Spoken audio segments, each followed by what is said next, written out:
Green লাইনের কোনো tension নাই। ওয়ানপ্লাসের গ্রিন লাইন সমস্যার সম্মুখীন হলে এরকম লোক আসলে খুব কমই খুঁজে পাওয়া যাবে। সো ওয়ানপ্লাসের যারা গ্রিন লাইনের সমস্যার সম্মুখীন হয়েছেন, অনেকে চান দামি ডিসপ্লে লাগাবেন না, তারা চাচ্ছেন যে একটা টিএফটির মধ্যে ভালো মানের ডিসপ্লে চালাইতে যাচ্ছেন। সো তাদের উদ্দেশ্যে ভিডিওটা করা। সো এখন আমরা এই ফোনটা ডিসপ্লেটা চেঞ্জ করব, এটা গ্রিন লাইন ইস্যু। সো আমরা এই টিএফটি ডিসপ্লেটা লাগাবো এই ফোনটার। টিএফটি ডিসপ্লেটা কালারটা আপনাদের দেখানোর চেষ্টা করবো। সো কাজের সুবিধার্থে ফোনটি আমি আগে খুলে রাখছি।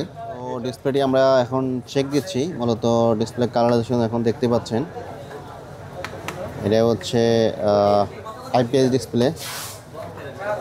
মূলত এই ডিসপ্লেগুলো লাগায় ফোনগুলো চালানো যায়, এইগুলোতে আর গ্রিন লাইনের কোনো টেনশন নেই যে এই ফোনগুলো ডিসপ্লে আবার গ্রিন লাইন পড়বে।